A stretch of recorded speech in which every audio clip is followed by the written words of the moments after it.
नमस्कार विद्यार्थी मित्र हो, कशा आहात तुम्ही सर्वजण? आय होप सगळे मजेत असाल, मस्त असाल. कारण का कॅप राऊंड 2 ची अलॉटमेंट लिस्ट काल जाहीर झालेली आहे आणि अर्थातच तुम्हाला बेस्ट कॉलेज भेटला असेल अशी आशा करतोय. बघा, तुम्ही 4 प्रकारामधील एक प्रकारचे विद्यार्थी असू शकतात. अर्थातच एक प्रकारचे असे विद्यार्थी ज्यांना कॅप राऊंड 1 मध्ये कॉलेज भेटलं होतं, त्यांनी ते फ्रीज सुद्धा केलं. किंबहुना आपण कॅप राऊंड 2 मध्ये पार्टिसिपेट केलं असेल. कॅप राऊंड 2 मध्ये तुम्ही 1 2 3 या 3 प्रेफरन्स पैकी जर तुम्हाला कोणतेही एक कॉलेज लागलं असेल तर ते ऑटो फ्रीज झालेलं असेल, बरोबर आहे. किंबहुना आपल्याला जे कॉलेज भेटलं आहे ते तुम्हाला पसंत असेल आणि ते कॉलेज जर तुम्हाला पसंत असेल तर ते तुम्ही फ्रीज करायचं आहे. कारण आजपासून अर्थातच 12 तारखेपासून ते 14 तारखेपर्यंतचा वेळ आपल्याकडे आहे कोणतंही कॉलेज फ्रीज करण्यासाठी, म्हणजे तुम्हाला जे कॉलेज भेटलं आहे ते फ्रीज करण्यासाठी. आणि याच कालखंडामध्ये तुम्ही त्या कॉलेजला जाऊन रिपोर्टिंग सुद्धा करू शकता तुमच्या डॉक्युमेंट सोबत, बरोबर आहे. येस, आणि तुमचं ऍडमिशन कन्फर्म करू शकता. त्या विद्यार्थ्यांसाठी ज्या विद्यार्थ्यांनी आतापर्यंत ज्यांना कॉलेज भेटलेलं आहे, बरोबर आहे, कॅप राऊंड 2 मध्ये ज्यांना कॉलेज फ्रीज करायचं आहे.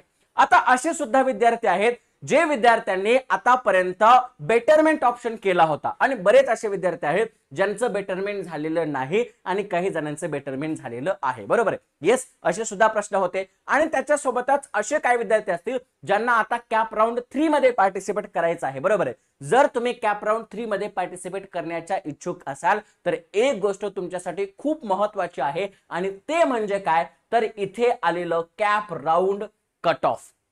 कॅप राऊंड 2 चं जे कट ऑफ आहे त्या कट ऑफच्या मदतीनं त्याच्या माध्यमातून तुम्हाला काय करायचं आहे तर तुमची कॅप राऊंड 3 ची आपली ऑप्शन फॉर्म लिस्ट तयार करायची आहे. कारण का, जी चूक आपण कॅप राऊंड 2 ला केली ती परत कॅप राऊंड 3 ला आपल्याला चूक करायची नाहीये. ही गोष्ट खूप लक्षात घ्या मित्रांनो. कारण का, तुम्हाला 2 गोष्टीचा खूप अभ्यास करायचा आहे. पहिली गोष्ट म्हणजे तुमचं जे कॉलेज आहे, तुम्हाला ज्या कॉलेजमध्ये जायचं आहे त्या कॉलेजचे कट ऑफ कितीला क्लोज झाले होते, किती रँक होता. कारण आतापर्यंत गेल्या बरेच विद्यार्थ्यांचे मला मेसेज आले, सर आम्ही लिस्ट तर भरली होती पण लिस्ट मधलं आम्हाला एकही कॉलेज लागलं नाही, आम्हाला जे आमचं कॉलेज होतं तेच परत त्या नंबर वर येऊन ते कॉलेज लागलं. म्हणजे याचा अर्थ काय, तुम्ही पुअर असे कॉलेजेस टाकले होते ज्या कॉलेजचा कट ऑफ तुम्ही पारच करू शकत नाही. त्याच्यामुळे कट ऑफ खूप महत्वाचा आहे आणि हे कट ऑफ तुम्हाला इथे अवेलेबल झालेले आहेत, बरोबर आहे. बघा, कॅप राऊंड सेकंडचे ऑल कट ऑफ तुम्ही इथं चेक करू शकता.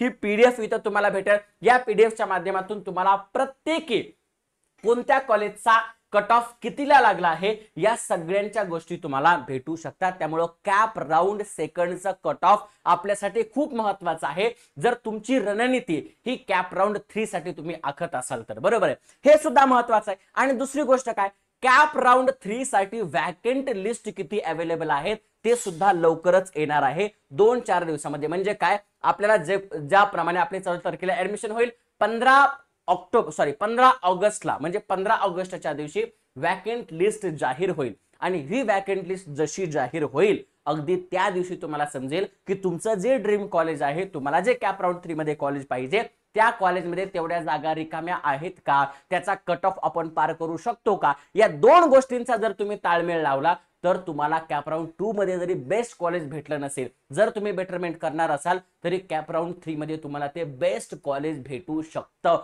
हे गोष्ट लक्षात ठेवायची आहे. म्हणून कट ऑफ पटकन बघा, अनालिसिस करा आणि त्याच्यानुसार तुमची कॅप राऊंड 3 ची जी रणनीती आहे ती आखा. येस, तुम्हाला कोणतं कॉलेज भेटलं होतं, फ्रीज केलं आहे, काय केलं आहे, तुम्हाला कोणतं कॉलेज भेटलं होतं, काय प्रॉब्लेम्स आहे, तुमचे डाऊट असतील, सगळे डाऊट्स तुम्ही कमेंट सेक्शन मध्ये लिहू शकता. आणि त्याच्यासोबतच लवकरच आपल्या चॅनलला 2000 सबस्क्राईब होणार आहेत, तर सबस्क्राईब करा, तुमच्या सगळ्या मित्रांना शेअर करा, व्हिडिओ आवडला असेल तर लाईक करा. आणि तुम्हा सगळ्यांचं खूप खूप अभिनंदन. Best of luck, all the best. Thank you so much.